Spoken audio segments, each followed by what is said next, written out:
Hello again, this is the Demon Ferret with another suit. This is a work in progress suit. And it's a deer. He does not have a name. I am open to suggestions. But moving on. First I'm going to start with the finished pieces and then I'll get on to that. So first we have his feet. And his feet are built on sneakers. Oh, fun. They're actually really good sneakers, but I think it's in this one. Yeah, in this one, the heel collapsed, which is why these basically became non-usable shoes. So, now they're hooves. Pretty standard. There's the hoof is made out of foam.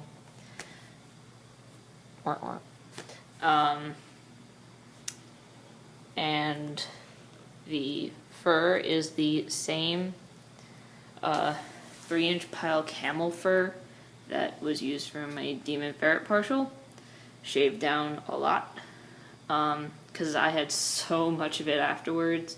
I figured why not just make another suit, and that's partially why it's a deer, because the color just worked. In one of the shoes there's a zipper, and in the other there's Velcro, and the reason why is when I was installing the zipper in this one, I messed up the zipper because I accidentally pulled this all the way down so it came off the teeth entirely, and I just fail at life.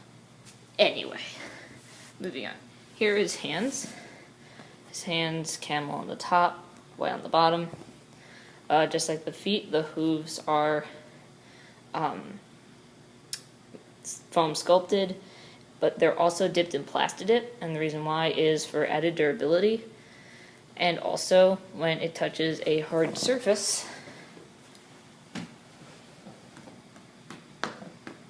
it makes a bit of a clopping sound. It's not significant, but it works. They also have this fleece rim to keep the fur from fraying when you pull the gloves on. And here's his little tail. Pretty standard tail with the elastic, nothing special. Moving on. Here's his legs. They're plantigrade legs. I actually just used pants as the pattern. They have straps, basically like suspenders, and of course the holes in the back for sliding the tail, for sliding the belt through for the tail. Anyway, and this is the head. Now, as you can see, the head is still a work in progress. I just finished foaming it today. There's still a few things I need to fix. It's not quite symmetrical, obviously. But after the fur is put on, a lot of that's going to be hidden. And first I'm going to talk about his antlers. His antlers are real white-tailed deer antlers, but they were naturally shed. And if you don't know about deer and antlers, they naturally shed their antlers from fall to winter, around that time, so they can grow new ones in the spring.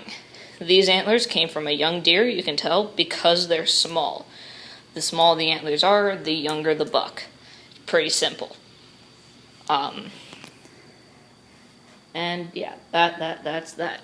He is a foam on balaclava base, but this is a handmade balaclava because this is a budget fursuit, so I made it with black fleece that I had for those guys. And it's pretty comfortable. It's probably going to be a little hotter because it's a thicker material, but I can handle it. But he's all foam. And the thing that's different about him compared to my other foam heads are two things. One, in the back, you can't really, you can see it on the bottom, there's a zipper. So he has a zipper in the back, and his eyes, unlike the plastic mesh that I am oh so fond of, His eyes, I actually used a cloth material. I don't know what material it was. I wanted to try something that was see-through, and I couldn't get buckram or chiffon, I think it's called. So I used something that was see-through. Problem is that the paint, unlike on plastic mesh where if the paint clumps you can fix it, on this stuff you can't.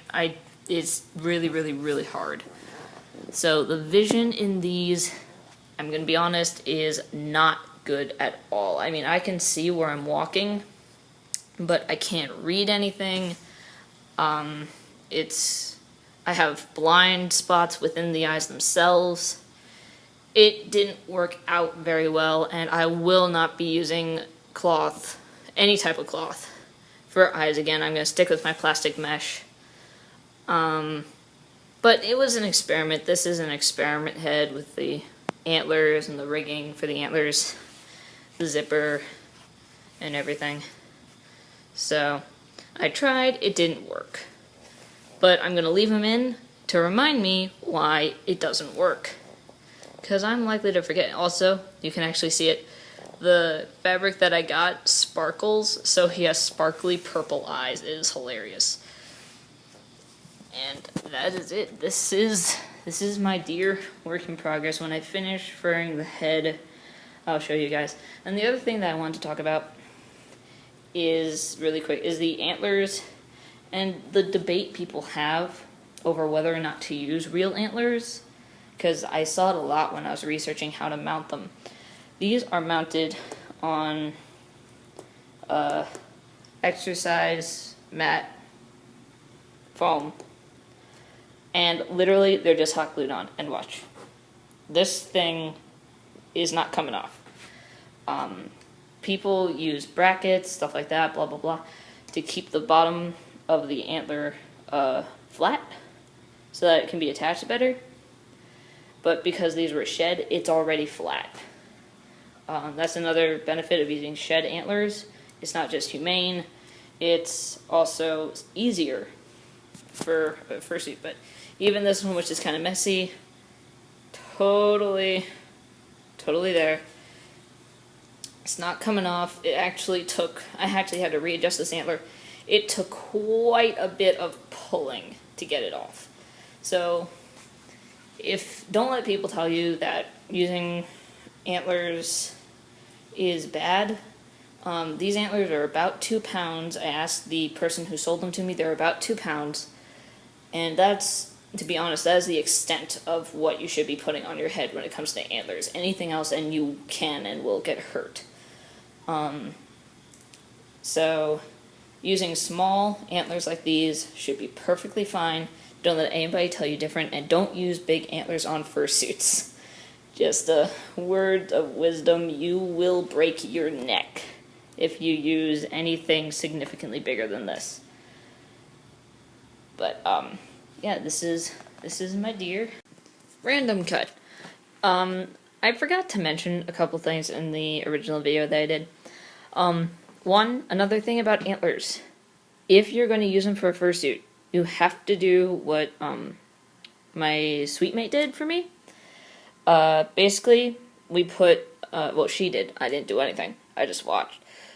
She put a wood type finish pastel thing. I don't remember what it's called. I don't have the packaging to add color. And then we used a polyurethane sealant on these, multiple coats of it. If you don't, they will fall apart. You have to remember, antlers are bone, and if they are left alone and untreated, they will crack, they will powder. Bone dust is extremely dangerous, so that's another reason that you need to seal them. Because if you breathe that stuff in, it's going to hurt you a lot. So make sure you seal your antlers so that they last longer, and so that you're not breathing in the dust that they give off. And it also just makes them look better. Look how shiny they are. Anyway, and the other thing about the feet, something I forgot to mention. You always see with fursuit feet that the bottoms used are the exercise mats, like I used there. I have a better alternative. You're seeing makers use this more and more and more. Rubber mat. This is rubber mat made with recycled tires. It is much more durable. I've been using these for the past couple days, and as you can see, the mat itself has taken little to no damage at all. There's like no sign of wear. It's exactly the way it was when I first put it on. And I've used these for the past like 4 weeks as my regular shoes because I'm a weirdo. So, just for anyone who is planning on making a suit, or for makers out there who use exercise mats, these are better. Problem, they are way more expensive. Because for anyone who knows exercise mats, for about a pack of 6 is like $12, possibly even less. For a pack of 3, these were $40, or something along those lines. It is extremely expensive. So, but it's better. It's safer. It doesn't slip on wet surfaces. It doesn't slip on any surfaces. It's rubber. So, just a suggestion for people out there if you weren't aware of that. So, yeah. Okay, I'm going to leave you guys alone now so you don't have to listen to my boring voice. See you later.